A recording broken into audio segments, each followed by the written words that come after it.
Welcome everybody to yet another episode of Pokemon Corner. This week we said that we would be covering a fire dragon type. Well, I said I would be covering a dragon type. That dragon type is none other than the fire dragon type Pokemon Turtonator. It is actually the third fire dragon, joining Reshiram and Charizard X. So with fire and dragon, you get the resistances to grass, a strong resistance to fire, a strong resistance, as well as regular resistances to bug, electric, and steel.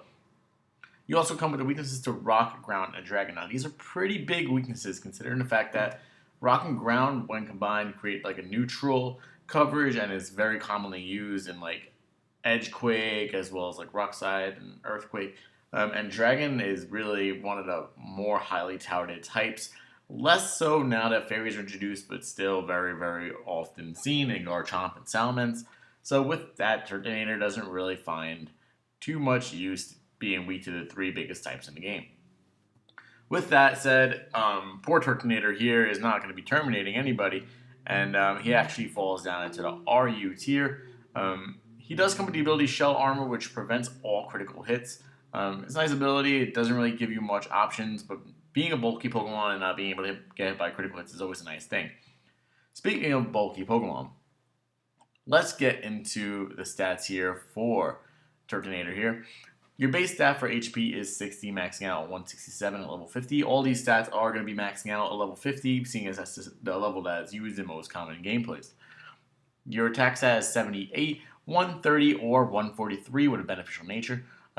Defense is 135, 187 at 50, and 205 with a beneficial nature. Special attack is 91, base 143 max, and 157 with a beneficial nature. Special defense is 85, 137 max, and 150 with a beneficial nature, and speed is 36.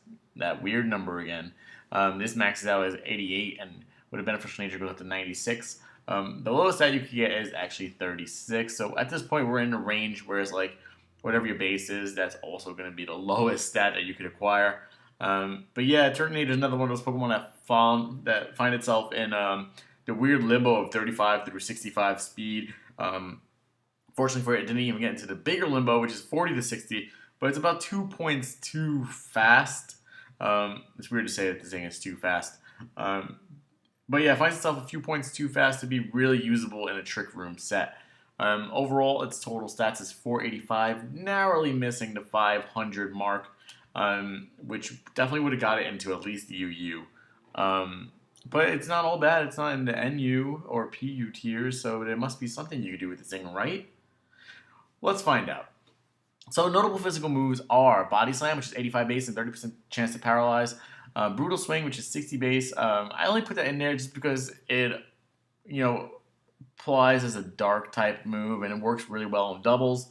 You have Bulldoze, which is 60 base and also lowers your opponent's speed, 1 stat. You have Dragon Claw, which is 120 after stab and no additional effect. Dragon Tail, which is 90 base after stab, coming with a -6 priority, which really doesn't matter as you're so slow, and it phases out your opponent. When you have Earthquake, which is 100 base and is always a solid attack, you have Explosion, which is 250 base and will sacrifice yourself. Good to use when you have low HP. Then you have Facade, which is 70 base and 140 after a special condition besides sleep is acquired. You have Flail, which is max damage at 1 HP. You have Return Frustration. Again, Frustration is just for Imposter Dittos.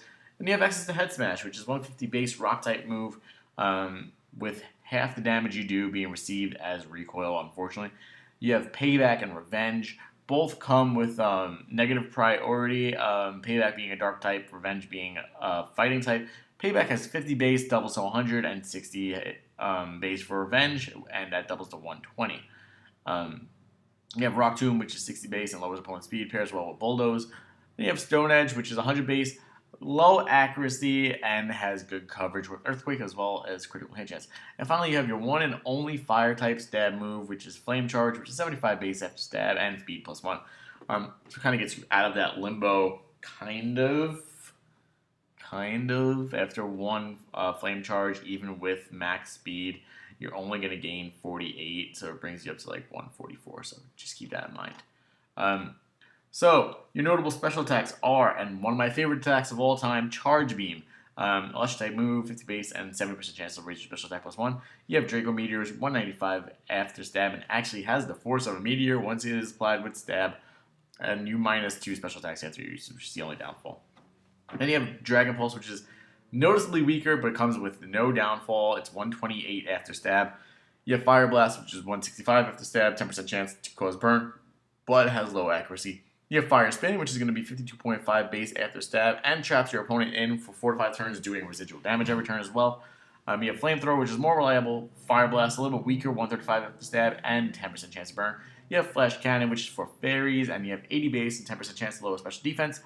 You have Focus Blast, or Focus Miss, as many people call it, 120 base and 10% chance to lower special defense. You have Overheat, which is 195 base after stab, and -2 special attack. So you have Overheat and you have Draco Meteor. Then you have Turtonator's signature move, which is called Shell Trap, which is 225 base after stab, 150 base before stab, fire type move. But you must be hit with a physical attack first, or it fails. This pairs well with your low speed, but unfortunately, like, Shell Trap is really, really gimmicky, and it's really hard to pull off. But if you do, it will do a lot of damage. And then you have Solar Beam, which is 120 base, but it needs a charge up turn. And then finally, you have Venoshock, which is 65 base, but it doubles to 130 if your opponent is poisoned. So now finally, you have notable support moves, which one is one of my favorite attacks to use as well, is Attract, which means the opposite gender has a 50% chance to not attack. This pairs really well with Toxic and Fire Spin. Fire Spin to trap and do residual damage, Toxic to do residual damage and build up damage. They can't flee, and they have a 50% chance that they're not going to be able to attack you. Always nice to debilitate your opponents. Then you have Bulk Up, which is attack and defense up 1 stage. You have Iron Defense, which is defense up 2 stages. You have Shell Smash, the Mighty Shell Smash, which is +2 attack, special attack, and speed with the cost of your defense. And special defense going down 1 stage. You have Sunny Day, which causes Sun for 5 turns. You have Taunt, which means that your opponent can no longer use support moves for a few turns, most likely 5. I think it's 4 of the 5 turns now. Z move brings your attack up 1 stage, which is kind of like really not that impressive on Turtonator, so I didn't include it in the notable Z moves. Then you have Toxic. I said that before with Attract. Then you have Will-O-Wisp, which is going to cause burns. Pretty low accuracy. I think it's 85 now, but still pretty low. Actually, I don't think Will-O-Wisp misses if you use it from a fire type Pokemon, so we'll have to test that out. I know Toxic doesn't miss at all if you use it from a poison type Pokemon, so maybe. Then you have Work Up, which is attack and special attack up 1 stage. Finally, you have notable Z moves, and I only included 2. I included Z Iron Defense, which first resets negative stats and raises your defense up 2 stages. This could actually pair well with Shell Smash. You Shell Smash first, then you use Z Iron Defense, and you end up being +2 attack, +2 defense, +2 special attack, and +2 speed. And then I also included Z Shell Smash, which is +2 everything, and it resets the stats. Note, the second time you use it, it will reset the stats. The reset happens first. You can't just use Z Shell Smash and end up with a +2, +2, +2. The first time, if you use Z Shell Smash, you'll still get the +2, +2, +2, -1, -1. So the first time you use it, you'll get +2, +2, +2, -1, -1. Follow the math. Second time you use it, you'll be +4, +4, +4, -1, -1. It'll cure the defense drops, and then it'll add new ones. So, but that +4, +4, +4, though, really fucking scary. So, next, we're going to get into sets. The first set I have for you guys is called Naked Turtle. This is max special attack and max speed. I know, max speed, hear me out. With the Shell Smash, you're actually going to have ×4 speed after you use your second one, and that actually brings you up with a max speed of almost 400. So the turtle actually gets pretty fast at that point. Yeah, but you have to do a lot of work to get there. So running Shell Smash and Normalium Z. That Normalium Z is for Shell Smash, but you could also use it on Explosion, right? So if you're using Explosion, it becomes Breakneck Blitz, becomes Max Power Breakneck Blitz, and it also doesn't reveal the fact that you have Explosion. So you could run Shell Smash and then use Breakneck Blitz, or use another Shell Smash to get that up there, and then just use one of your stab moves, your stab special moves. You have Dragon Pulse or Draco Meteor. Just know that Draco Meteor and Overheat are going to lower your stats. They're going to lower your special attack 2 stages each use, unless it's a critical hit, because then it will just override that stat drop. You'll still get the stat drop, but the critical hit will just put you at as if you were normal special attack. So Draco Meteor and Overheat are a little bit counterproductive, because the Shell Smash is going to put you up and then it's going to bring you back down to normal, but it's kind of like a one and done kind of thing. Your ideal is here. The idea here is to get 2 Shell Smashes out, and then not have such big defense drops. So you could actually use Dracometer and Overheat, but me personally, I run Shell Smash, and one of the 2 high tier moves, Draco Meteor or Overheat, and then one of the lower tier moves. I've been running Draco Meteor and Flamethrower, just because Dragon doesn't hit anything super effective besides Dragon, and Flamethrower could actually hit things super effective, and I don't want my special attack to be dropped that low. I want Flamethrower still to be very useful.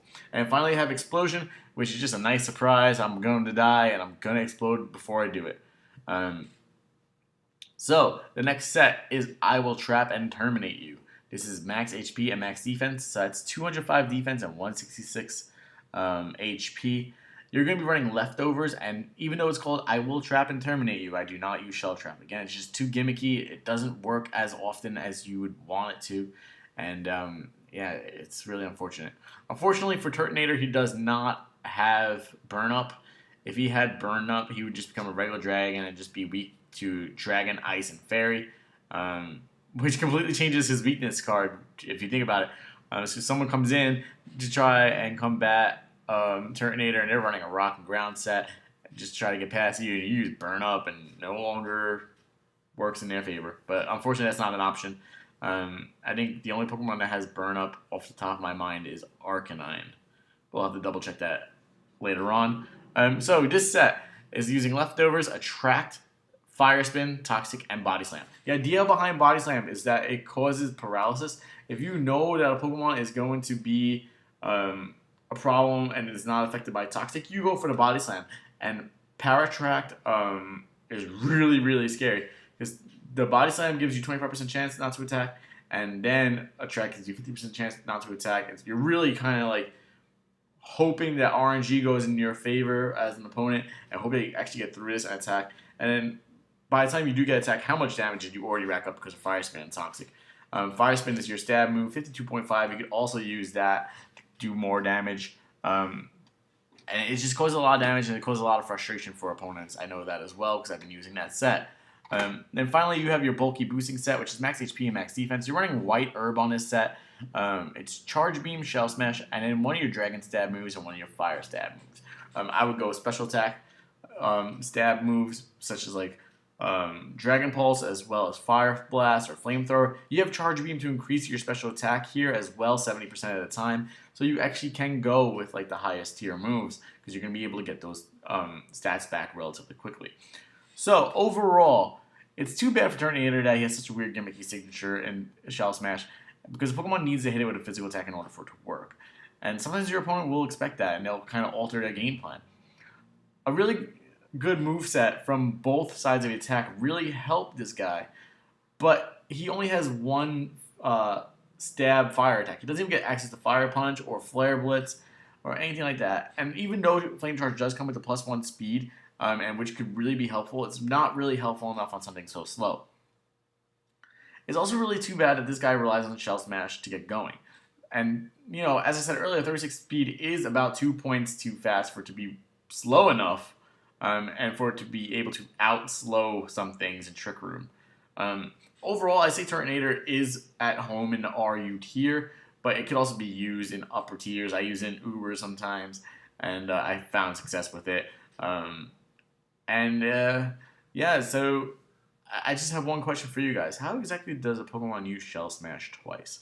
Does it like break its shell and then the shell instantly regenerates and it can break it again, or what? Because I feel like if you break your shell and you smash your shell and break it off to lose that weight, and that's why you're gaining that ability, how? Leave your comments in the comment section down below as to what Pokemon we should do next week. And let me know what you think happens when you use Shell Smash the second time. Should Shell Smash be a move that you're only allowed to use once? I think so. But thanks for watching this week's episode of Pokemon Corner. Like and subscribe to the video, share with your friends, and I'll see you guys next week with another edition of Pokemon Corner. And stay sharky, my friends.